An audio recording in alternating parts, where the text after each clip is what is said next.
when lives are on the line. Are there any obvious injuries?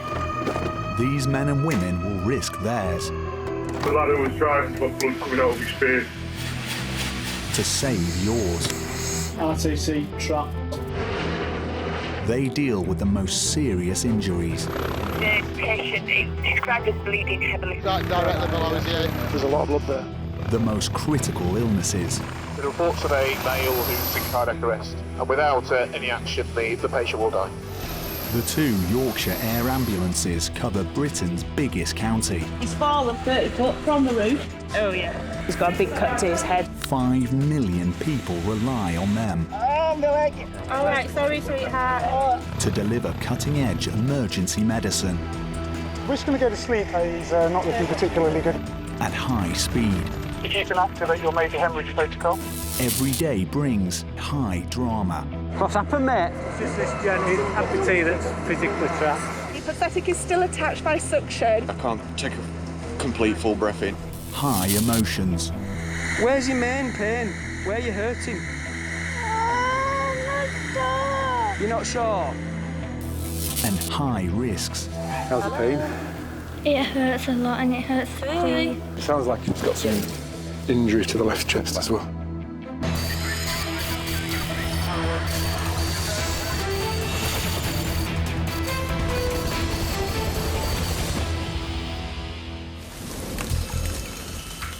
It's pouring down outside, but in the crew room, a bacon breakfast is on the menu for the team, thanks to paramedic Al. Important that you're all fully fuelled before going out on any missions. So I've got the old George Form bigger out. So hopefully breakfast will turn out nice again. But food is going to have to wait for Al, Mike and pilot Owen. Okay, keys there. Good. So, I don't know what you know, guys, it's A1M, Borough Bridge. Yep, mate. Owen faces a difficult flight in bad visibility. Brief mate, you'll lift from here and disappear northbound for the A1 North. There are reports of a serious crash on the A1 motorway. Details are vague. We know it's on the motorway, so it's going to be high speed. Don't know if it's car, bus, you know, we don't know how many patients are going to be involved, so you've just got to prepare for every eventuality really and just deal with it. We're just approaching Weatherby now. More than 100,000 vehicles a day use the A1 in West Yorkshire, and today conditions are awful. So this is the incident here, right with us now. Can we get the Northern Carriage reach up, can we? Owen needs a safe place to bring them down, but the road is still open. Is there any other options? You know what, Owen? There's an 8-inch square bit of grass there. What, inside the roundabout? A U-shape inside the roundabout. Okay. Yeah, they're posing it now actually, the cars are there. So once the third and final plate, there'll be no more traffic. Yeah. Owen decides that with the motorway closing, the best place to land is on the carriageway. Just bear in mind there might be some emergency services vehicles travelling. There is this heart there. You got a police car? Can't see it. Oh, yeah, we'll clear the police car. Alright, landing on the south. Right, clear at 12 o'clock, Mikey. Thank you. Wreckage is scattered across the motorway. Mike must quickly determine who needs their help. What's happened, mate?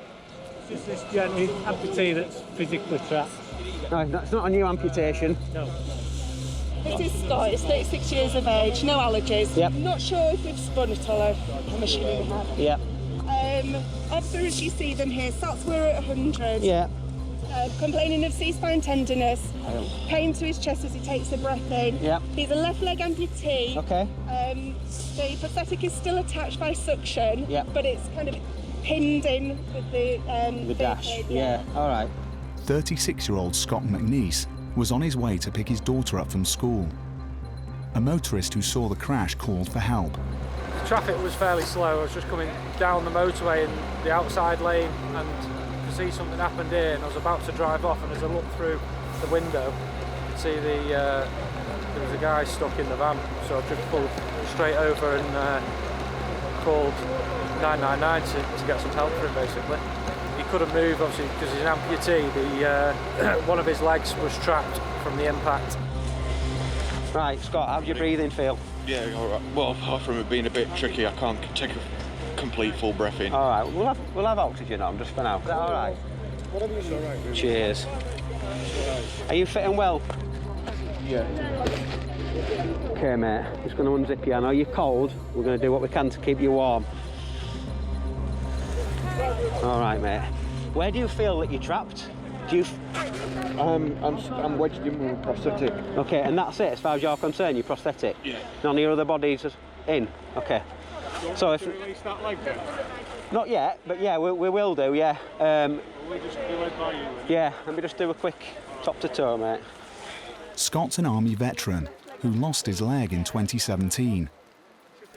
This van had broken down, and he's come to a halt on the carriageway, and he'd already got out, and he was trying to warn the traffic to slow down.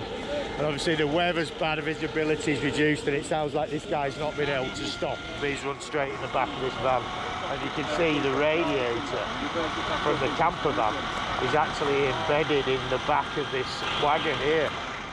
Deep breath, Scott. Were you knocked out?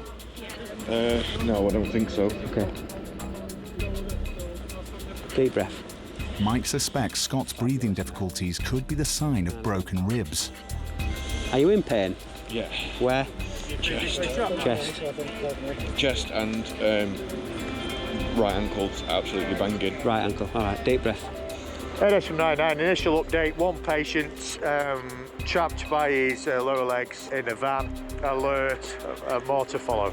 You got any neck pain? Yeah. Whereabouts? Sort of right hand side central. Okay. In here? Further down, yeah, there. There. Okay, mate, that's fine. Right.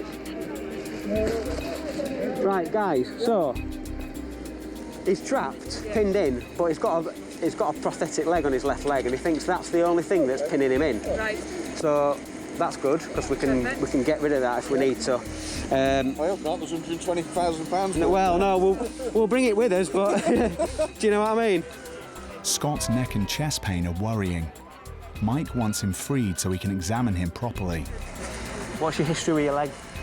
Afghanistan knee injury. Right. Came back to the UK.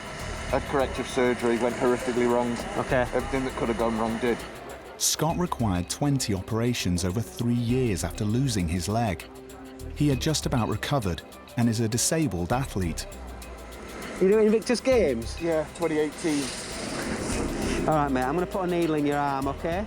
Mike wants to give Scott pain relief in preparation to attempt to free him.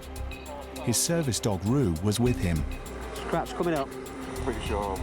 Well, it's just in case we need to give you a drug, mate, that's all. Yeah. Mike wants to examine Scott to assess the extent of his injuries, but first, he needs to get him out of the van, and that may not be easy.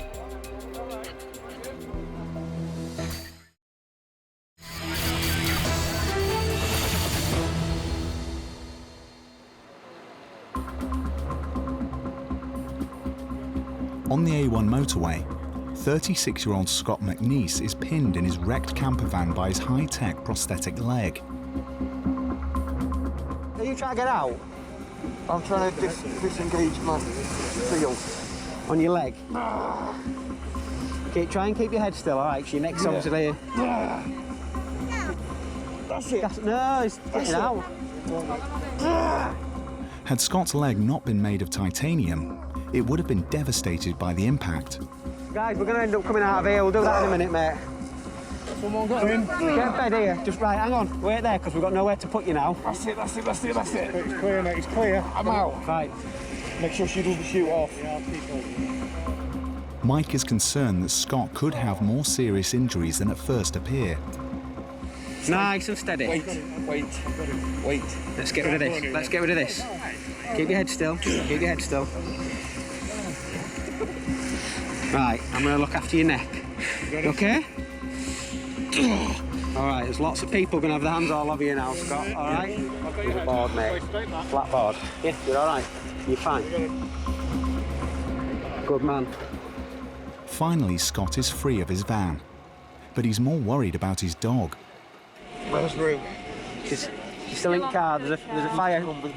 Okay, we can sort that. Right, I need a blanket. Who did your camper van conversion? That's pretty smart, isn't it? Did some of it myself. Yeah, it's lovely. Well, it was lovely. Well, don't worry, it's insured. Is it insured? The other way around. Yeah. Oh, that's the main thing. Don't worry about it too much then. It's better on the skills mapping. Perfect. Right, we're just going to put a couple of straps on. We'll get you in the ambulance where it's nice and warm, all right? Scott has been exposed to the rain and cold for over an hour. It's a red flag for patients with serious trauma. Right, let's get him inside and we can get him assessed, can't we? Because he's freezing. Right. Cool. Right, we've got your dog. We've got the dog with the police. On the dashboard. On the dashboard, the brown lead. They've got it, yeah. Where is she? She's behind us. With the bobbies. Let's go get you inside, all right? And she can come with us. Yeah. They managed to get the leg out. Yeah, we've got it. It's an ambulance already. It's coming with you. Yeah, just an update for you. Placed in the back of the ambo now. We're just assessing to make sure there's no major trauma. If there's no major trauma, he'll go with the crew. If we do find any altered physiology, we'll probably take him to Leeds. Were you convicted again? Yeah, 2018. Tape on that. What did you I did 6 sports, come back with 3 medals. I'd only been walking 6 months. Amazing. Got cramp. No, it was phantom pain. Phantom pain. Yeah. Phantom pain is pain which occurs in a part of the body that is no longer there. Does it hurt here? Yeah. Yeah. Further down, right in the sternum. Despite the team's fears, it appears Scott has escaped serious injury. We've not identified anything that seems to be life-threatening, so he's going to go with the land crew. So we're fine with the land crew. Hopefully he's had a fairly lucky escape, and considering the damage, pretty severe. Right, I'll leave you to it. All the best, mate. Yeah. He's got a chest injury, probably from the seatbelt and the steering wheel. He's not suffering too badly with that, and he's got some pain in his right ankle as well. The crew are going to take him to a Leeds General Infirmary for some x-rays and a check-up down there. It's just that movement. Once he's out and laid on the board, he's a lot more comfortable. The camper van is a write-off. It was Scott's pride and joy. He converted it himself. Luckily, his other pride and joy is in good hands. His little dog's got a little cut on its face, I think, so the police are just taking it to the vets just to make sure it's okay. There'll be a bit of separation anxiety, I would imagine, from being parted from his owner and being stuck in a police car, but I'm sure it'll be all right. Al's lockdown hobby means he was particularly intrigued by this case. I'm in the process of converting a van to a camper van myself, so I'm a bit interested in camper vans at the moment. I've spent the past few weeks poring over combination hobs and sinks and the best type of solar panel and all that kind of thing. So yeah, I mean, it was a really nice conversion. It sounds like he's done some of it himself as well, and it's really smart. But obviously, I suspect it'll be a write-off now. So, but that's what we have insurance for. So hopefully he's well insured and he'll have a nice new one in a few months. Scott's prosthetic leg could have saved his life. Now doctors at Leeds General Infirmary will check for any broken bones and further injuries. Scott and Rue aren't out of the woods yet.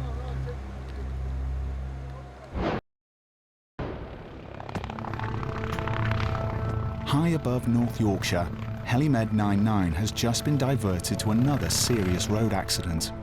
We're headed to a 12-year-old who's been knocked off the bike. We've been told that obviously the patient is really upset and it's a case of trying to get there as quick as we can. By chance, paramedics Andy and Paul were just 2 minutes flying time from the incident. There's a stubble field the other side of the road. I'm going to put it down there. I'm only guessing that this is the location because I've got people parked around. Can you just confirm as we go over? Yes, visual for patient. Pilot Harry is descending into a field near the picturesque village of Crake. Leave us fully down. First aiders have been helping the boy. His name's Toby. Toby? He's been knocked off his bike by this car here going about 45 miles an hour. All right, okay. He was laying down, but he's sat up. He's quite distressed. Most of the injury seems to be on his face, where he's bleeding profusely, but we've managed to stop that. Okay. He says he can't see. Can't see anything. Okay. It looks like Toby Hassel cycled out of a road near his home into the path of a car. Hi, you all right? Yeah, good. Let's take this off, mate. Get your head still. Let's take this off a second, Toby. Paul needs to remove Toby's helmet. There we go. Toby? Can you talk to me? Oh, I can't see. You can't see. You'll be all right. We'll look after you, mate. All right.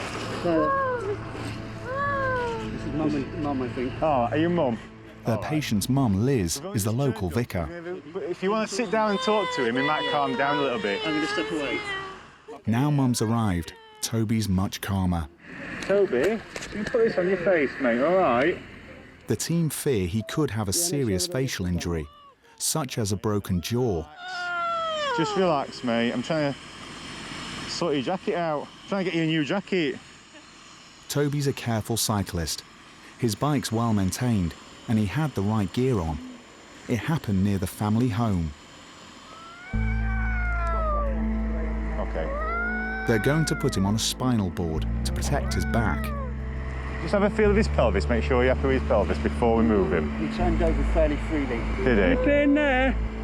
Any pain? I think he's just screaming out everywhere. Any pain? Okay, ready, steady. Lift. That's it. Go through, Paul. Paul and Andy are concerned that Toby's facial injuries could affect his ability to breathe. Where's that hurting? I think he's fractured his jaw. Toby's clearly in great pain and the team want to help, but Mum's reassurance is more effective. All I want you to do, I think he's broken his jaw on that side. All right, so he's going to be quite tender. All right, so if you just want to put your hands either side of his head and just talk to him nice and carefully. Hey, Toby, Mummy's here. I'm not going anywhere, okay? A family on a day out stopped seconds after the crash and did all the right things. Right, keep your arm nice and still, mate.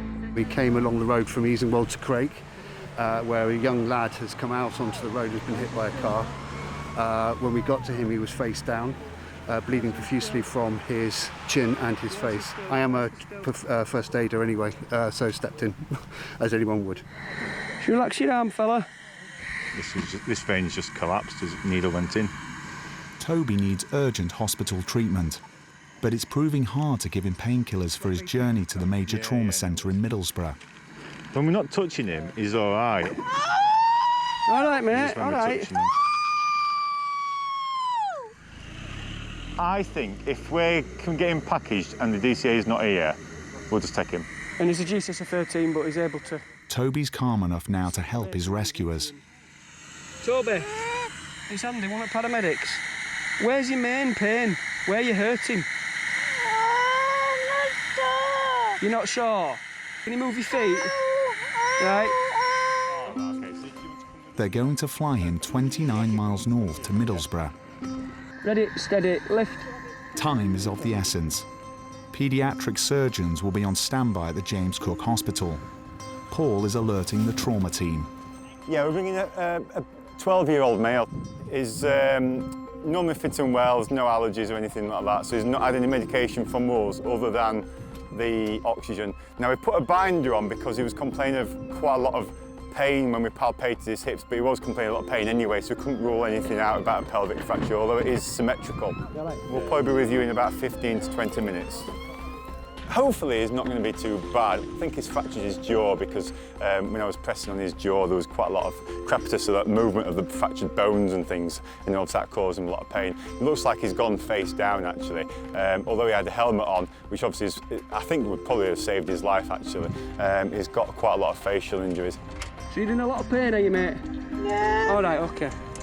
Because he's complaining of a lot of pain, we don't exactly know any other injuries until he's been scanned. So we've phoned the major trauma centre at James Cook and they've accepted the patient so we can take him through there. It's just 34 minutes since HeliMed 99 touched down and Toby is now airborne for the James Cook Hospital. Scans and x-rays will determine the seriousness of his injuries. This will be a long day for him and his mum.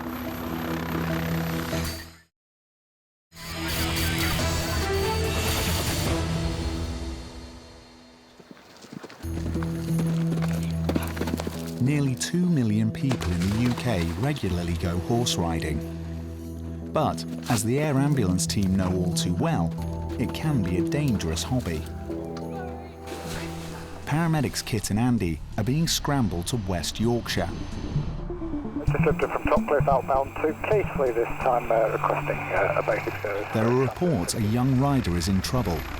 We're just on the way to an area near Keighley where we've been told that there's a 13-year-old girl. She's fallen off a horse, and then it sounds like the horse might have trodden on her. So we're quite concerned that she's got some significant chest injuries. There's no land ambulance available. It might well be that we're first on scene to get to her, and that if she does have some serious injuries, that might make all the difference for her. So it's really urgent that we get there as quickly as possible for this one. Pilot Harry will have HeliMed 99 there in less than 20 minutes. The major hazard is the fact that it's an intersection of, it's a triangle of 200-foot wires. Yep. So it's going to be quite challenging. There's a mast on the farm itself that's indicated. Domestics running through it. Yeah, and it's on a hillside, so what more do you want? Masts and wires can bring down a helicopter. Andy and Kit are helping to keep a lookout. Nothing seen my side. Actually looking good this side as well, nothing seen either. We've got a person moving up behind the fence. Yeah, well within limits, lives down, clear on strap, theatre. 13-year-old Sophie Shaw was having a riding lesson. So it sounds like you've had a bit of an impact on your chest. Yes. And where else? Well, it's all around, the bruising's all around this area. Oh dear. So he's caught her, I think, I'm not sure if he's stood on her or if he's kicked her, because as she fell off, she kind of went under him. Yeah, okay. Horses can weigh upwards of 400 kilos, so Kit is keen to check for any internal injuries. And a couple of other checks, and then I think what we'll do is pop you down to the hospital. Okay, so that might just tickle a little bit as it goes on your nose. Yeah. How's the pain? It hurts a lot and it hurts to see. Does it? What's happened? Fallen off and then. Yeah, it sounds like she's got some injury to the left chest as well. So. Andy wants to reduce Sophie's pain. Sophie, I'm just going to have to pop a little needle in your arm, okay? No, it's all right, it's okay. You've had loads before, you're fine. Okay. It's no worse than Sophie's mum helps out at the riding school, and her dad rushed down to help. Right, now look, let's just take your hands. I'm just going to pop this around your arm. Andy needs to get a line into her arm, so he can deliver drugs straight into her bloodstream. Well done, did really well with that one. I think what we'll do is take you to Leeds Hospital. The best way for us to get you there is to fly you, because obviously it's quite a long way in the ambulance, because your oxygen levels were a little bit low, so we don't know what damage might have been done. Kit is concerned that Sophie's low oxygen levels could be the sign of a collapsed lung. So I think what we should do, if it's all right, is give you some painkillers. We might give you some morphine through that drip. That works really well to take the pain off. And then we'll fly you in the helicopter to Leeds, and then maybe the mum or dad can come with us. Yeah. All right. Pilot and air desk. Intention is to fly on basis of chest injuries with sats of 87. We're going to go to LGI. Harry, please could you grab the scoop and the Flectalon? And also, is it okay if we take a pair and she's 13, is Sophie? I'll give LGI a call and then just let me know when you have an ETA. Kit and Andy suspect Sophie's chest injury may worsen in flight. They want to make her more comfortable. How are you doing, Sophie? Good. Is your breathing a bit better? Will you make the plane go away? Yeah, that's what we're doing. Just about to do that, so. That's what's coming in next, Pet, okay? Good. Painkillers are on the way. As soon as we've done that, we'll help you onto our stretcher and then get off to hospital. Okay. We might just need to have a quick look at where you're hurting on that side, if that's all right. Sophie's understandably frightened. No, it's all right, Sorry. you're all right, okay. so. It's all right, don't worry. It's an old t-shirt. You're just going to cut it. If we just borrow this hoodie, if I may. Kit is feeling for the signs of an internal injury. It looks like Sophie's broken several ribs. Does that hurt or is it okay? It's alright. You might find some on the x-ray there. Your shoulder? Your left arm. Yeah. I need to just press your tummy, but if I do it through your jumper, is that all right? Hopefully it won't be ticklish. Yeah. Does that hurt at all? No. All right? Young patients need a lot of reassurance. I'm just going to start to give you some painkillers, okay? Nothing to worry about. Make you feel a little bit spacey, a little bit sort of not with it, okay? But I just want you to go with it. I don't want you to worry or get anxious, all right? We're not doing anything that's going to cause you any harm, and it will help with that pain. Okay. Do you remember what you said about trust? I trust you. I trust you. While we're doing that, if I have a quick check of your hips, does that hurt at all? No. Nothing? If you can come this side and just assist with a roll, that'd be ace. All I'm going to do is just slide this little stretcher in underneath you, all right? Yeah. Sophie, can you just pop your arm on your tummy for me? That's it. Okay. Ready, steady, roll. Excellent. Well done, Sophie. Well done, that's ace. Really good. Well done. Right, guys, ready, steady, up. The team are anxious to get Sophie to hospital. Children can deteriorate faster than adult patients, with little warning. When we first got to her, she had really low oxygen levels and she was breathing really quickly, which could be a sign of a significant lung injury. She's also got some significant abrasions and bruises on her chest, so we're quite concerned about that. Because her pulse is very rapid still, we're also worried that she may have some internal bleeding that we don't know the source of at the moment. So we're going to give her a drug to support any blood clots that she's made to slow the bleeding if possible. And we're giving her some oxygen as well to bring her oxygen levels up. Sophie also needs quite a lot of painkillers, so she's having some morphine, which seems to be making her a bit more comfortable. That 99 Alpha just lifted from the vicinity of Keighley inbound to LJ requesting clearance into the zone. It'll be a tense 10-minute flight to Leeds General Infirmary. Got the Gala crane, got the green one out to her right now. Harry is delivering his patient to the rooftop helipad in the heart of the city. Okay, leave this for you now. Clear to unstrap if you want. Cheers, thank you. The team are taking Sophie straight to resus. She may need emergency surgery.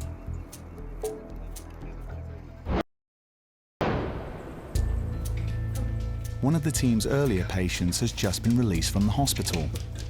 Disabled driver Scott McNeese was lucky to survive a major impact between his camper van and a truck on the A1. What's happened, mate?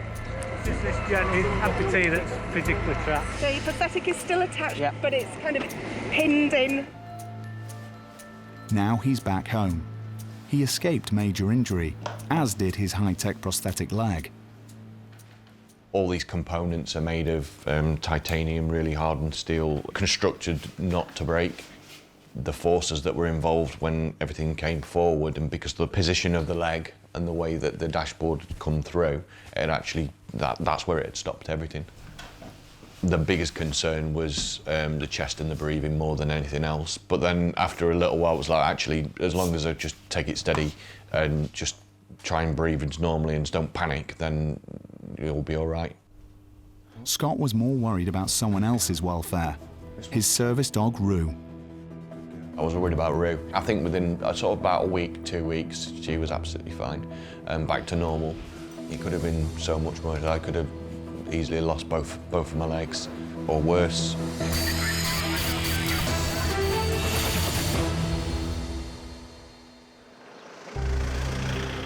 The Yorkshire Dales are an idyllic place to live, and house prices in some areas are rising by 10% a year, driven by the retirement market. But the large number of pensioners means more work for the ambulance service. Just watch out for birds. Yeah, we're all here to the left. Are you okay if our eyes in? Hey, firm. Helimed 99 is being scrambled to Wensleydale. James is saying it's a slightly odd one. There's no street name, the address is just East Witton. Paramedics Matty and Pete have been called to a domestic accident. They're saying he's fallen 6 foot, had a loss of consciousness, so it might be that he's had a medical event while he's been stood on the ladder and then fallen off, or he might have just simply slipped off the ladder, hit his head and then become unconscious. We're not really sure at the minute. Pilot JB is heading up one of Yorkshire's most famous dales. That's the village ahead of us there. Would you concur with that? I would, yeah. I guess we could go in the middle area, see between the two roads. Yeah. There's a green there, we could go in there. I'm going to go between the seat and that tree. You see where I'm looking at? Yeah, yeah. Everyone happy with that? Yeah. They're turning the village green into a helipad. All looking good left. Looks okay, mate, right, no wires. Okay, looking good there. I'm just going to continue down for that. Everyone happy? Yeah. Yep. Yeah. All good left. All good right, mate. Room. All good, okay, landing on here. JB's dropping his paramedics yards from their patient's home. A ground ambulance is yet to arrive. You're clear out of the aircraft. Okay. Pete, I'll take suction and primary bags. Is that all right, mate? Yep. I'll follow you up, mate. Oh, yeah. Trevor Capes is 87. He was up a ladder clearing ivy from his rented home when he fell. Hiya, sir, you all right? What's happened today, Trevor? Fell off a ladder, that I understand. Okay. Yeah. The ladder was up there and he fell down here. But you've come out and found him? Trevor's wife and son are very concerned. Trevor, can you tell me what's happened? You don't know? Okay. Taking a big deep breath for me. And out. Does that hurt when you're breathing? No. No. You keep yourself just like that for me, sir. It's a distressing case. Trevor didn't even recognise his son. I'm just going to have a quick look at your tummy, if that's okay. What's the dog called? Kim. And the family pet is upset too. Oh. Kim, we're not assessing you, Flower. Taking a nice deep breath for me. And out. Is that okay? For Matty, it's a puzzling case. Is a gentleman normally fit and well? Does he take any tablets or medication for anything? Yes. He takes a lot of tablets. He takes a lot of tablets. Would somebody be able to get them for us? Get all the tablets. The local ambulance crew are backing up the helicopter. This is Trevor. His wife's come outside and found him on the floor. Just trying to ascertain whether this little bit of confusion is normal for him or not. Trevor is still not responding properly. The question for the team is, did he suffer an injury in the fall, or is there a medical cause? He'd not complained of any aches and pains this morning, headache, chest pain or anything like that? He's had something to eat, plenty of food today? Yes, he's had his breakfast and he just had a rock cake at lunchtime, that's all. Okay, so I think with him falling off the roof, he's probably been knocked out. He's quite confused at the minute. I think the best thing to do is to take him to hospital, okay, for a checkup. Trevor and his wife retired to the village to be near their son. What happened? We're not too sure. We think you've been up here and we think you've fallen off while you've either been using the ladder or while you've been up here cleaning. The nearest A&E is 27 miles away in Darlington. The remoteness of the Dales brings many pensioners here, but now it's become a real problem for Trevor and his family. Shall we start to stand up now, slowly, all together? Stand up. Slowly, all together. Yeah? 2, 3. The team are looking for signs of an injury, but there's little to see. Is that all right? Quick look at Grab hold of my arms if you want to. You're going to go for a dance, Trevor. There's a chance he suffered a brain injury in the fall. Come round with me. I'm going to sit you down. You ready? Cheers, mate. You take a seat. Right there. Right, that's it. Sit down, Trevor. You bend in the middle, we've sorted. Brilliant. Well done. Trevor's fit for his age. His son is concerned. I was upset at the fact that he didn't actually know who I was, and his heart rate was going 10 to the dozen. But he seems to be a lot better now. He's now talking, so that's the main thing. But I don't think he likes, like me, doesn't like hospitals. Trevor's going to go by road. His case is not urgent enough to justify the risks of a flight, and his confusion means he may find flying distressing. Trevor's looking as though he's uninjured from his fall. The thing we need to determine is, did he go dizzy and fall off the ladder, or did he fall off the ladder and causing himself to be injured, which has caused the dizziness and confusion? At the moment, there's nothing evident to show either way. Oh, you're not a bother at all, young man. No bother. Things can happen anytime. You can fall downstairs, you can trip over on a flat floor. And obviously, Trevor's got to this age, and he's probably got to this age through being active. So the last thing you want to say to people is lead a sedentary life and sit at home. You know, providing people take precautions, crack on. Trevor's off on a 45-minute drive to hospital for tests. All the observations that we've done are okay. The only concern is a little bit repetitive, which can be normal if somebody's bumped their head, and it looks like that mark on the top of his that he has bumped his head. It could be some time before Trevor is fit to return to his home in picture-perfect Wensleydale.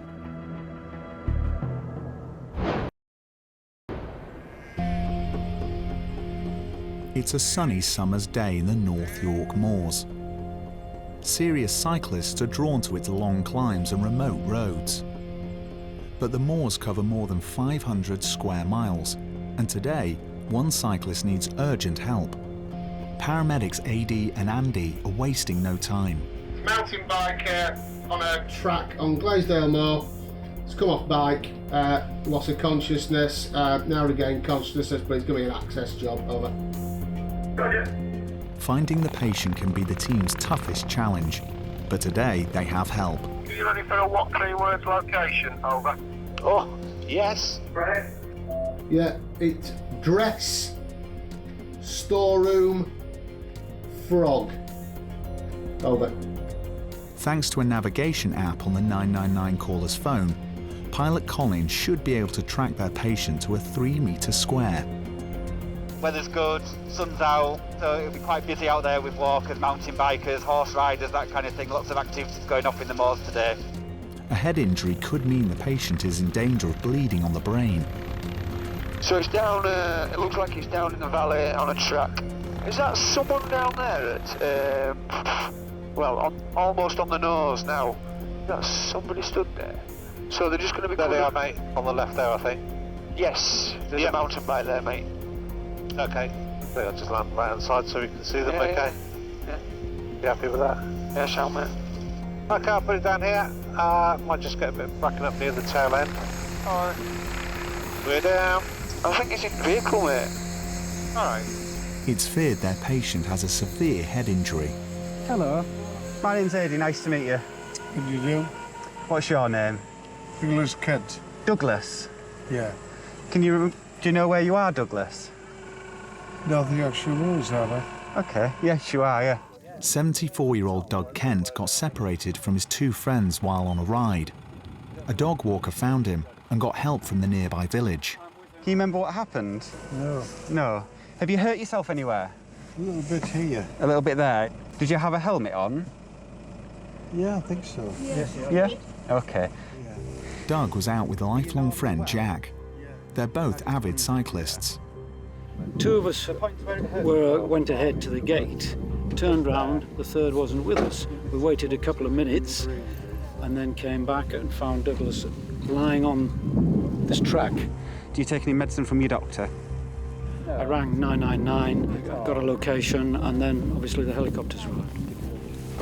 Have you got any pain in your chest? A little bit here. A little bit sore there. Andy, this is Douglas. Hi, Douglas. Andy's my crewmate. Going to give me a hand. Will you just do some obs while I just have a word with his friend? Yeah. All right. Doug's confusion could be a sign of a concussion. AD wants to investigate. So Douglas seems a little bit confused. Yes. So I'm assuming that's not normal for him. Not normal at all. No, he's normally very lucid, very talkative. Yeah. He is on warfarin tablets and Right. does suffer from asthma. Warfarin is a blood-thinning medication. Right, Douglas, can I just body your arm? AD fears Doug may have a bleed on the brain. If so, his medication may be threatening his survival. I'll just update the air test, Andy, while you're doing that. All right, fella. Doug needs hospital care quickly. There's no time to waste. Right then, we need to take you to the hospital, okay? Yeah. Because you've come off your mountain bike and you've knocked yourself out. Right. And because you take warfarin, that means we need to take you to hospital to scan your head to make sure it's okay. Yeah. All right, and you seem a little bit confused. That might pass in time, but we just need to make sure. Is that all right? Yeah. James Cook Hospital is 40 minutes away by road. The helicopter ride will save Doug 30 precious minutes. Right then. I need to get your bum just there. We're going to get you to sit down and then lay down. Lovely. Right. Sit down. We've got you. Good man. Can you swing your legs round? Well done. Got enough there? Oh, Colin, come grab blocks, could you please, mate? You all right strapping up? And I'll ring James Cook. Hello, it's Helimed 99. I've got a patient that we're going to bring to you. A 73-year-old gentleman who's come off his mountain bike. Okay, ready, steady, lift. The rest of his clinical observations are perfectly normal, but he's quite confused and he's on warfarin. That's the major concern with him. Don't know why he's on warfarin because he can't remember. Okay, so if you need me while we're flying, just wave. Wave that hand, because I'm only sat here next to you. Yeah. All right. Okay, starting. Good left, mate. Okay, lifting. We're on our way to James Cook Hospital, which is in Middlesbrough, which is the local major trauma centre. We picked up a gentleman who's been found by his friends who was cycling with to be unconscious on a cycle track on the moor. Our main concern is that he's got a head injury because he's quite confused, doesn't really know where he is. And he also takes warfarin, which is like a blood thinning medication. for a reason that we're not really sure of. So that puts him at a much higher risk of developing a bleed from the trauma of falling off the bike, either in his body or in his head, which is the main concern. A trauma team is on standby, awaiting the helicopter's arrival. Right, go to the building where that car stopped on the road, keep the lights up, got the light stanchions. Doctors will take over Doug's care now. They'll be using a scanner to determine the extent of his head injury. Today's accident may change Doug's life. Toby, you put this on your face, mate, all right? Toby, the boy knocked down by a car near the family home in Craig, broke his jaw. It was a moment his mum will never forget. I think every parent's nightmare is when you hear that something bad's happened to your child. All you know is something bad's happened, and the instinct was just to get there as soon as possible. Toby required surgery and lost his 2 front teeth, but it could have been so much worse. I think that it was really important that I had my helmet on. Otherwise, I think that it would have really hurt the back and top of my head, and it would have been much more serious than it was. I'm just really glad that I was wearing my helmet. So am I. He's back to normal now after 5 days in James Cook Hospital. He has new front teeth, but he's yet to get back in the saddle. I still want to get back on my bike, as it is a part of my life that I don't want to lose. When you get knockbacks in life, you can either choose to be permanently knocked back, or you can get up again and carry on and learn from it. Can you tell me what's happened? Pensioner Trevor, who fell while trimming the ivy at his home, suffered a small bleed on the brain, but he's now fully recovered. I knew I was taking a risk because I knew I got a bad hip, but it was so essential that I wanted to get it done. He's no regrets about tackling the gardening, despite celebrating his 87th birthday recently. He thinks the delayed hip replacement was a factor in losing his balance. I'd left my spade out of reach. I felt the ladder starting to move away from me. I couldn't reach the spade, and I couldn't reach, the ladder had gone too far, I couldn't reach the ladder. It was then that I knew I was going to fall. And his return home was welcomed by his faithful 4-legged friend, Kim. Can you remember what happened? No. Off-road cyclist Doug also sustained a bleed on the brain and concussion. He's been told he'll make a full recovery, and after 3 months was back on his bike. How's the pain? It hurts a lot. And 13-year-old Sophie, who fell from a horse, spent a week in hospital. She suffered a broken collarbone, broken ribs and a collapsed lung, as Kit suspected. She hopes to be back riding again soon.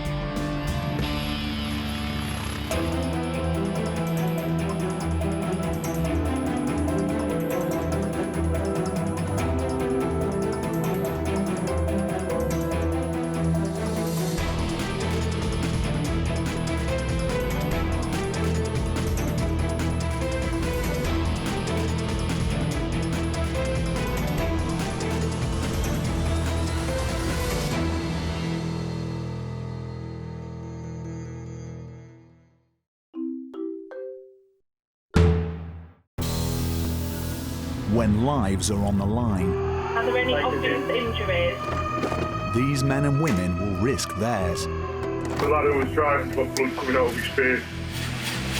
to save yours. RTC trap. They deal with the most serious injuries. The patient is described as bleeding heavily. Directly below his ear. There's a lot of blood there. The most critical illnesses. The reports of a male who's in cardiac arrest, and without any action, the patient will die.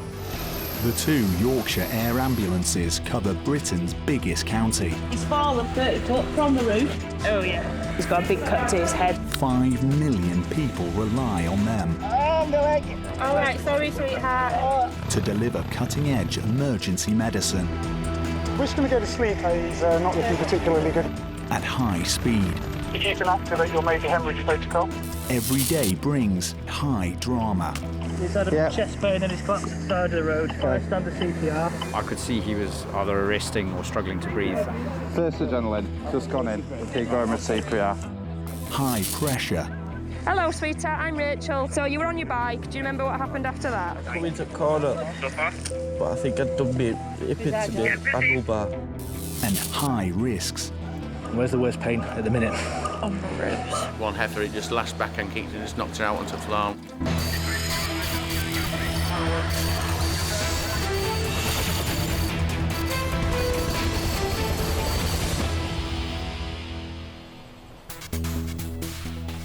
Every day, heart disease kills 450 people in the UK. And in cases of cardiac arrest, seconds count. At RAF Topcliffe, Helimed 99 has been scrambled to Ripon. Paramedic Andy is on shift with Paul and pilot Owen. Leaving zone by call, Helimed 99 Alpha lifting Topcliffe route to Ripon, leaving zone 99 by call. Clear left. 061 south of Ripon. The patient is in cardiac arrest. Only CPR can save him. But COVID-19 means the team must take extra precautions to protect themselves. It's called a Tyvek suit. Certain techniques we use to secure a patient's airway in cardiac arrest produce aerosols, which are tiny droplets that can carry particles of COVID.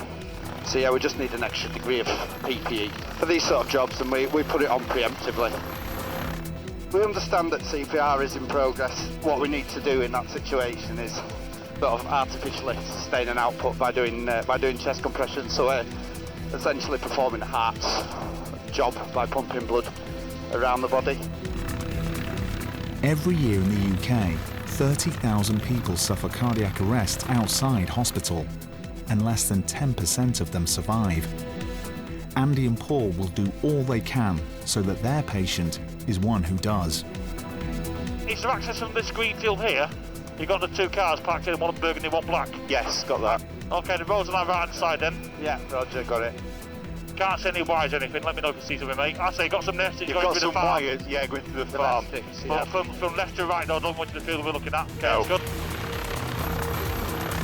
Telephone wires on the opposite side where the road is, but again, nothing in the field. Copy. This guy's getting very excited. Yep, cheers, mate. It's probably ex-military. Okay, cheers, guys.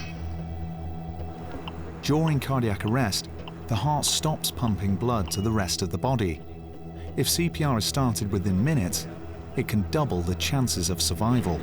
He's had a chest pain and he's collapsed at the side of the road. Immediately by standard CPR. Yep. Now been going for coming up 8 minutes. Yep. He's making no effort, he's been asystole throughout. This is our fifth round of CPR now. So we're looking at just about 20 minutes in total. 76-year-old Jeff Blackman was driving when he complained of a sharp pain in his shoulder and began to lose consciousness. His wife Verity prevented a crash. He started gasping as he was coming along here. I realised he was going to pass out. And I steered the car, I'm the passenger, I steered the car off the carriageway and the engine cut out, and that's when he just went.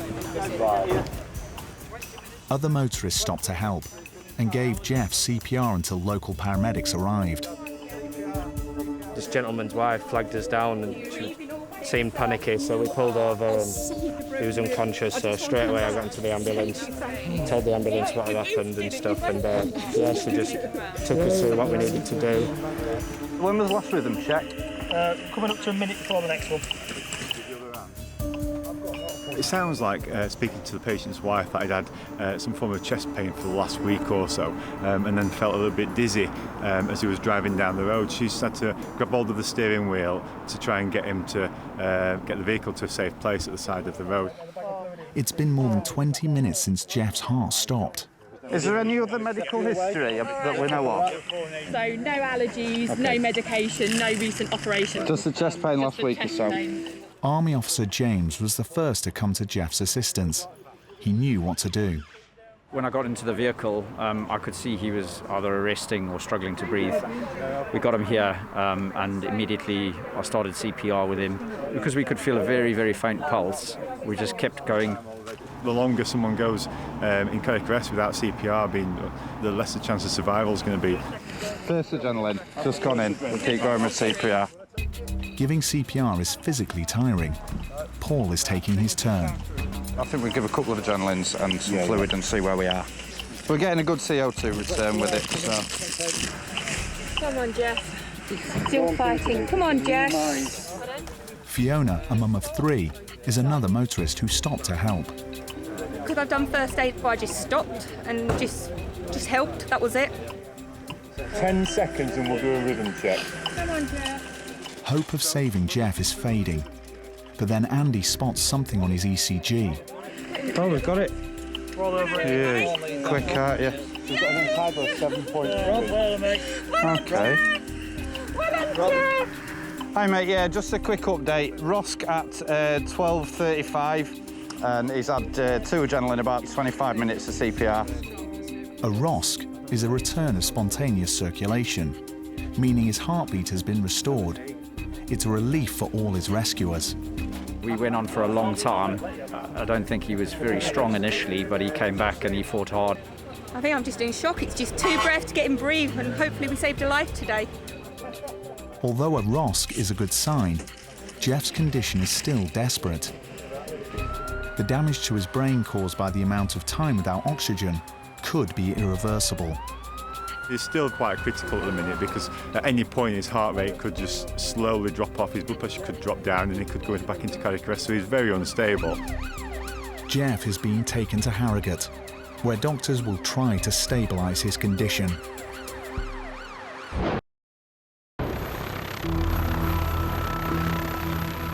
When air ambulance helicopters aren't in the sky on their way to emergency rescues, they need looking after themselves. Every day, paramedics Matty and Rachel must check the fuel used in HeliMed 99.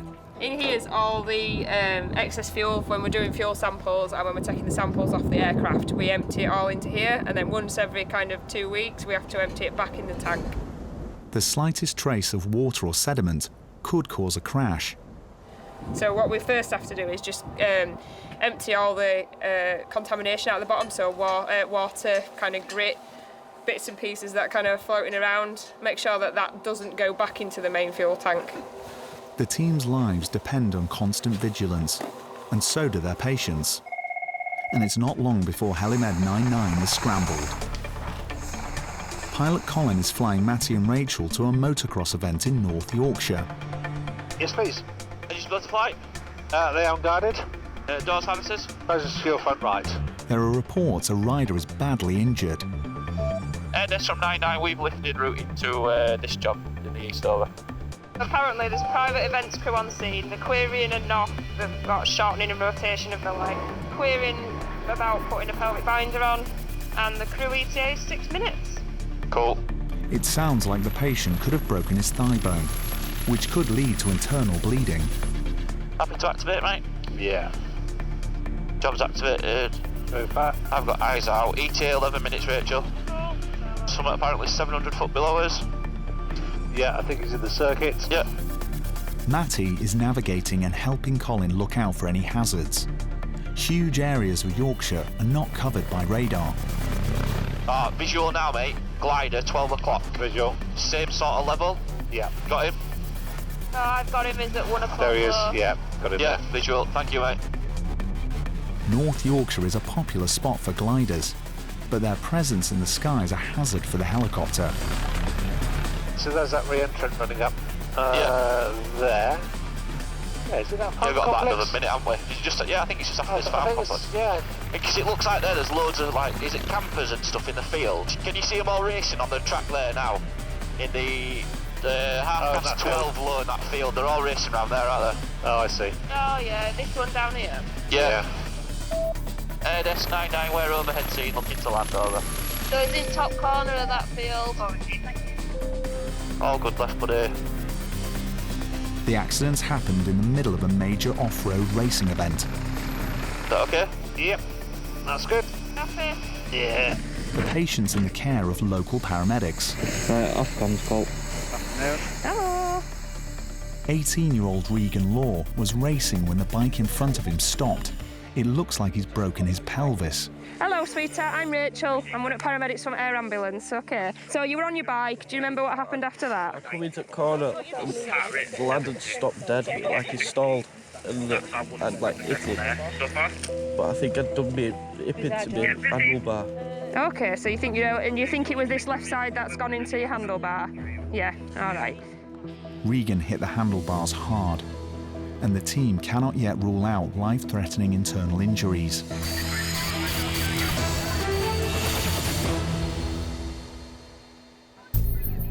At a motocross event in North Yorkshire, paramedics Rachel and Matty are trying to find out the extent of 18-year-old Regan Law's injuries after a bad bike accident. Have you got any pain anywhere but your hip? No pain in your neck or your back? No. All right, I'm just going to have another look at you, sweetheart, all right, and then we'll get you covered up and whatnot. You can't squeeze my hand this time, love. Okay, can you just take some nice deep breaths for me? That's it, well done. And again. Okay, that's fine. Just going to have a quick feel of your tummy, sweetheart.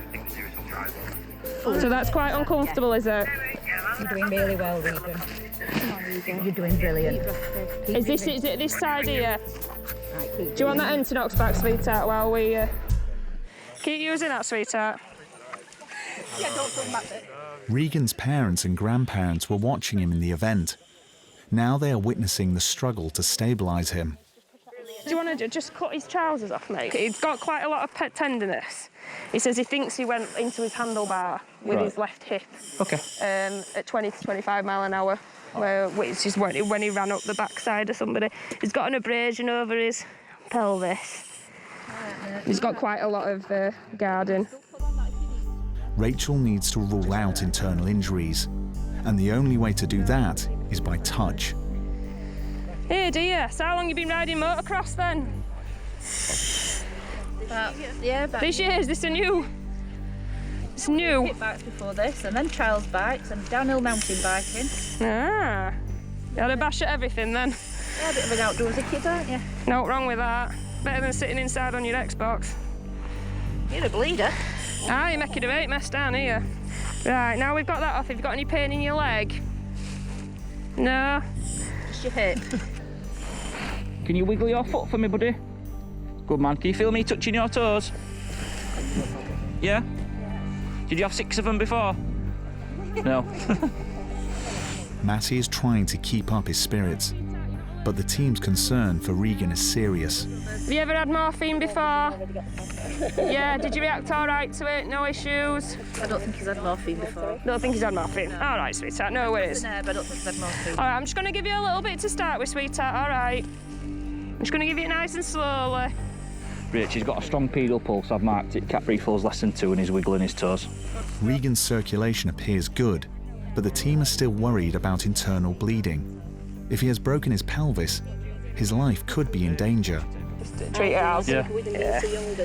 Yeah. In that case, if we're going to pelvic binder, are you all right to go draw some TXA up for us? Is that all right?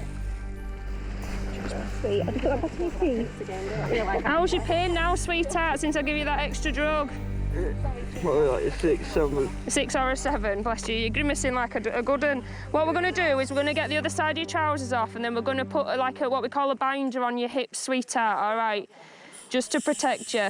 All right, it might help with your pain, actually. It might help it feel a bit more comfortable, all right? It'll just be a little bit uncomfortable while we move you around. OK, so just keep using that gas and air, and we'll top you up with some more morphine in a minute, all right? The team need to immobilise Regan's pelvis to prevent bone fragments moving during the flight. Right, sweetheart, have you ever been in a helicopter before? No? Well, we're going to take you in our helicopter and take you up to James Cook, all right? It will be uncomfortable, but we'll get you sorted, all right? Regan has been riding since he was 6 years old. He's from a family of bikers. Right, sweetheart, this is where it's going to get uncomfortable, all right? Just need to straighten this leg. That's it. Well done, well done, well done.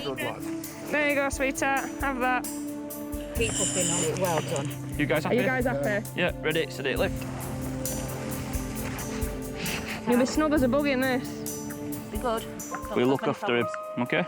I'm sure you will. Rachel's alerting the hospital doctors. Hi, love, it's Rachel from Helimed 99. So I've got an 18-year-old lad who's come off his motorbike at about 11:50. Motorbike versus motorbike. He's been pushed over his handlebars, roughly about 25 mile an hour. He's complaining of pelvic pain going round into the back, into his lower back. He's got pain, it's tender, he's guarding as well. It's a 15-minute flight to the major trauma centre in Middlesbrough. Right, big lift, guys. Right, you're all right in there, sweetheart. How's your pain at the minute? 7. Do you want some more morphine? Guys, thank you very much. Thank you. So it's going to get quite noisy, okay. We're going to be in air for about 15 minutes. Give or take. All right. But it's definitely better than being in back of a moving ambulance for an hour and a half, isn't it? Airdess from 99, that's us lifting scene routing to James Cook, over. The team are concerned that Regan could be bleeding internally. The helicopter flight will save him a vital hour. Because this young lad's quite well and fit, it will compensate for any internal bleeding quite well. It's a little while now since the accident actually happened, so any kind of signs of decompensating would probably start to show up by now. But we've put a pelvic binder on him and we're giving him some TXA just to be on the safe side. That would prevent any further bleeding if he was bleeding slowly into his pelvis. Airdess from Helimed 99, we're on final, so James Cook, over. Obviously, thank you. We're clearing the leaves off the trees. That's awesome. Thank you very much. You alright, mate? How's your pain now? About 6. I'll give you the rest of this, sweetheart, and then we'll get you sorted with something better when we get into ED, alright? How was your first flight in a helicopter? Pardon? Weird. Have you warmed up while you've been in that sleeping bag? It's good, isn't it? I remember when they put me in it when I was training, I didn't want to get back out, I was snug as a bug. Doctors at the James Cook Hospital will take over Regan's care now. He'll need scans and may require emergency surgery.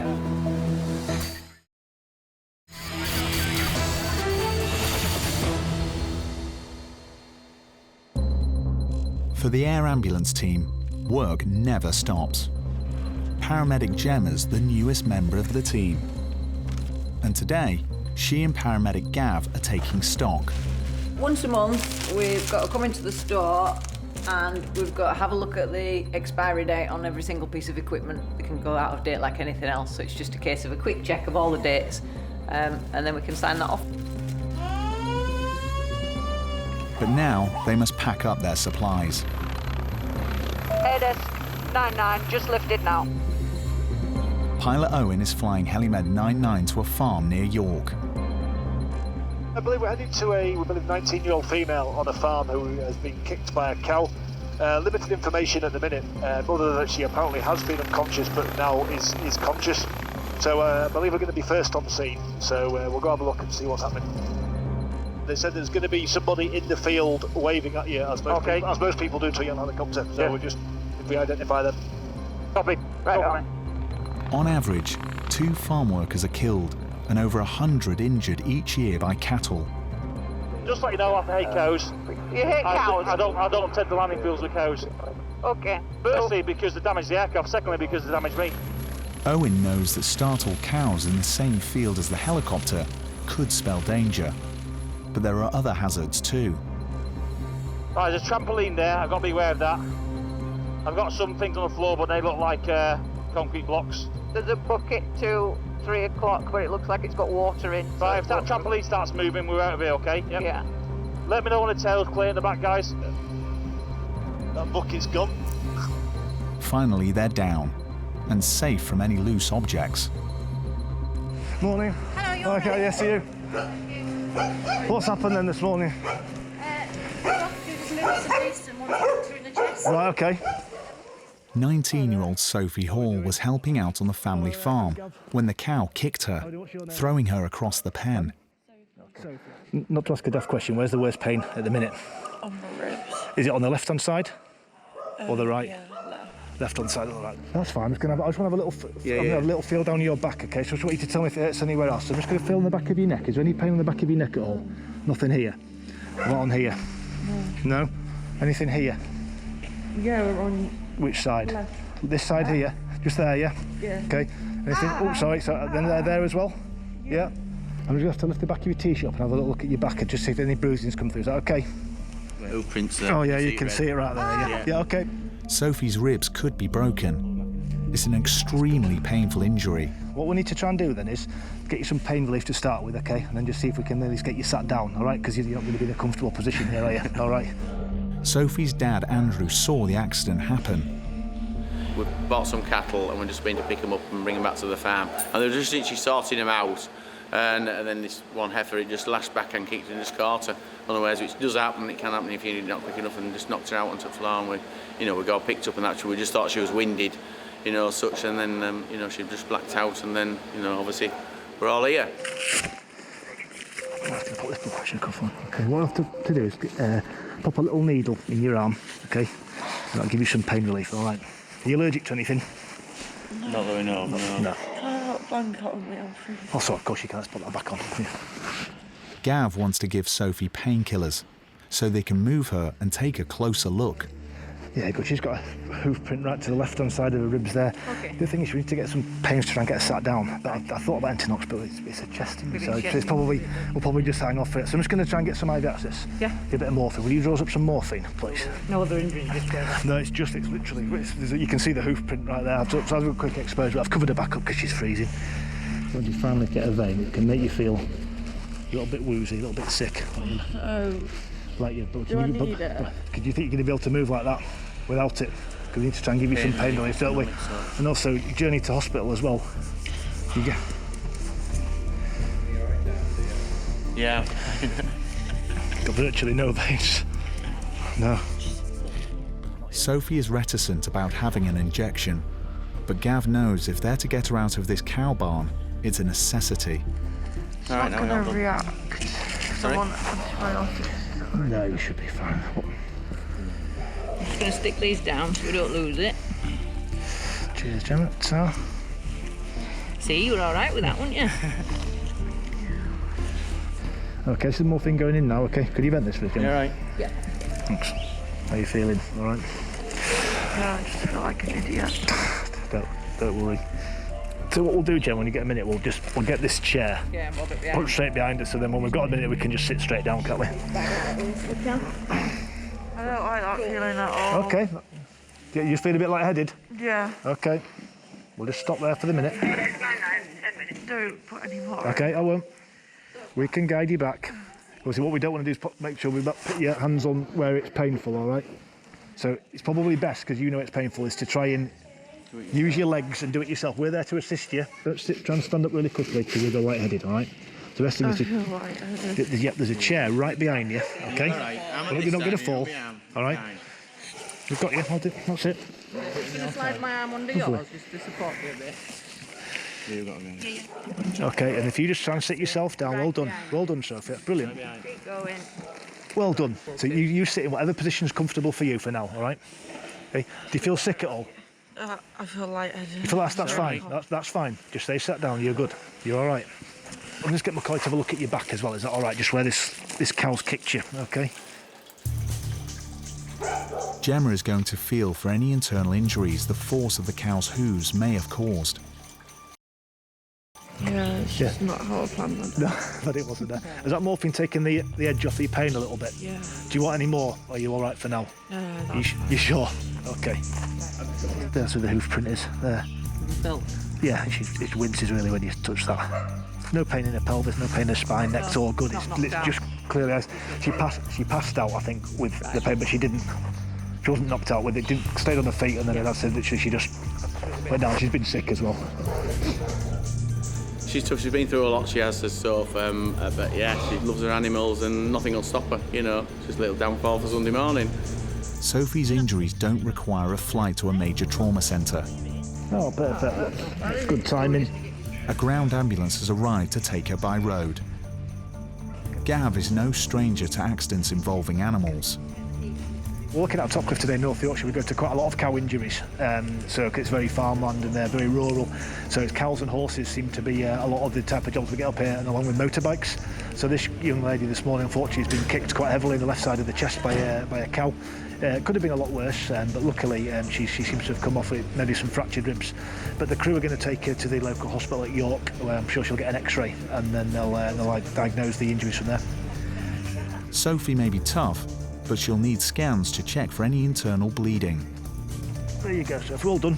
We've kind of talked Sophie into kind of the benefits of why pain relief would help. It'd really help with a rib injury because you're moving your ribs all the time with breathing. So thankfully she's kind of said yes to a bit of pain relief, and hopefully all that'll make her journey to hospital a bit better. Grit your teeth going up this ramp, Sophie, all right? Because it might be a little bit bumpy, OK? Sophie faces a 10-mile journey to York Hospital. Gav and Gemma have done all they can. They're heading back to base. Back at Air Ambulance headquarters, there's been some bad news about one of the team's patients. 76-year-old Jeff Blackman was left fighting for his life after suffering a cardiac arrest while driving with his wife Verity.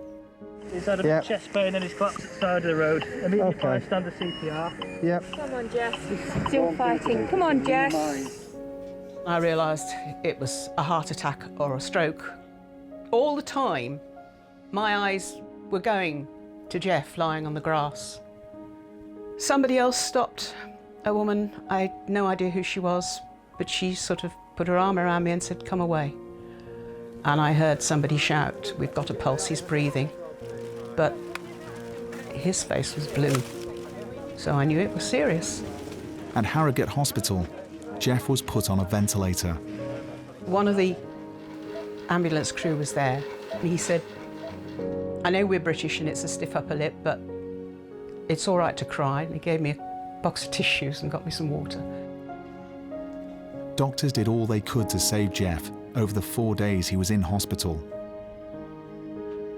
The consultant came and told me that they'd done a scan and there was serious brain damage. And I said, in that case, I can't let him go on like that. I gave my permission for organs to be harvested. I stayed at the hospital until 1:45 in the morning, and they came to tell me that not only had all the tests been carried out, which meant the organs were suitable for donation, but they also had 2 recipients who were on dialysis. They removed the ventilator, and I held his hand, and I said, "Darling, it's time to go." And it took a few minutes, and he was dead. Verity's grateful to the Air Ambulance and everyone else who helped her and Jeff that day. There's a phrase called the kindness of strangers, which I experienced that day. Total strangers, people I had never set eyes on before, and they stopped and they helped, and they did everything they could to help him and to comfort me and support me.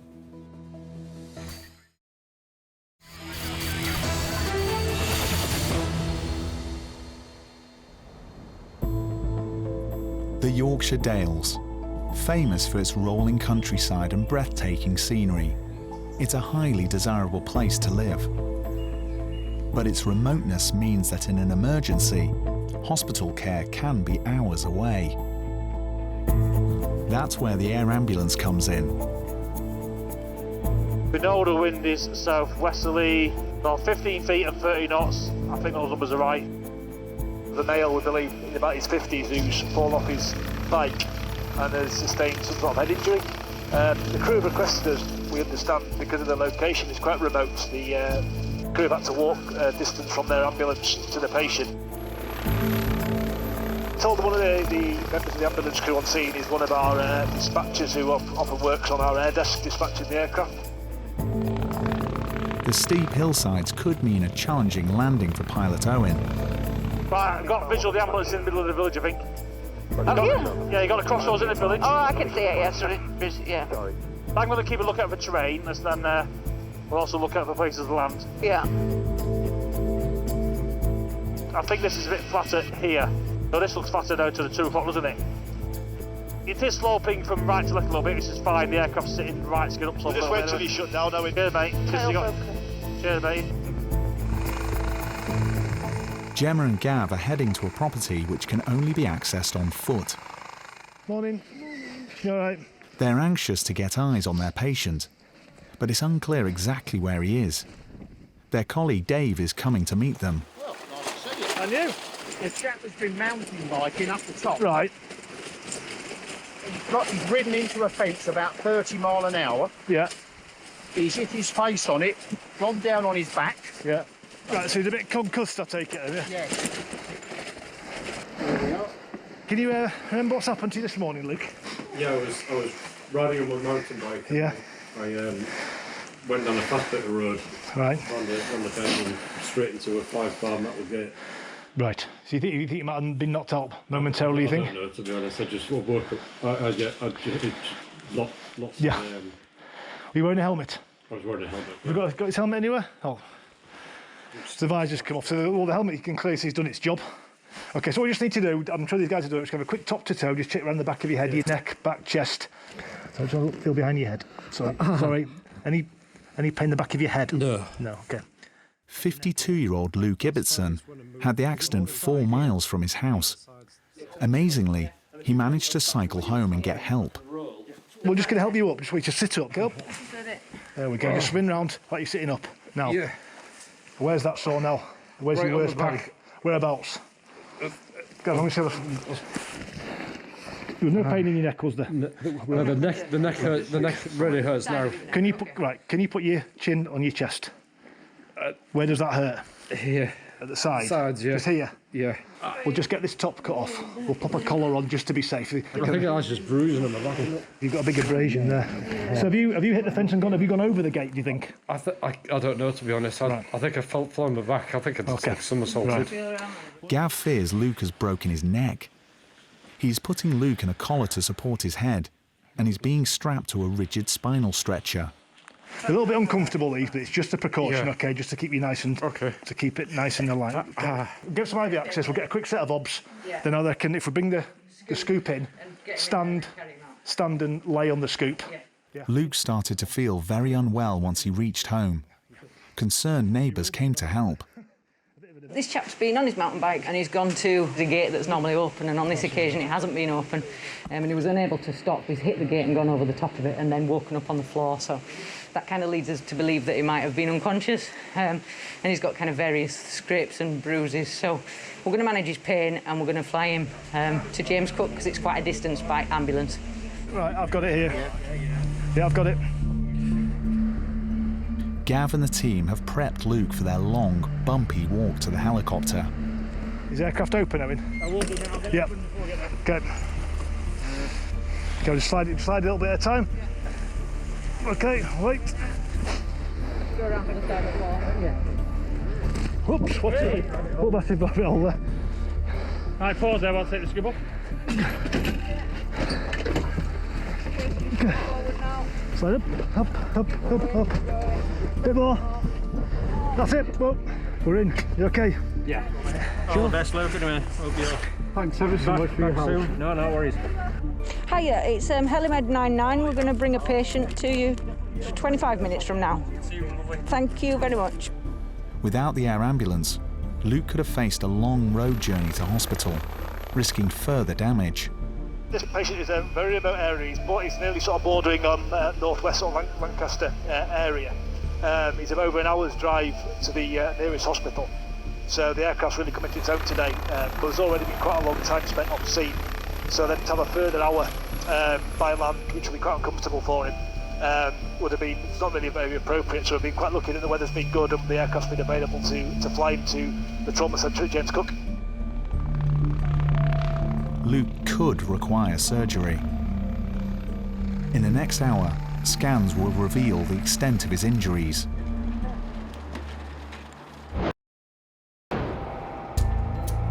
At the Topcliffe Air Base, Gav and Gemma are taking care of some important tasks in between jobs.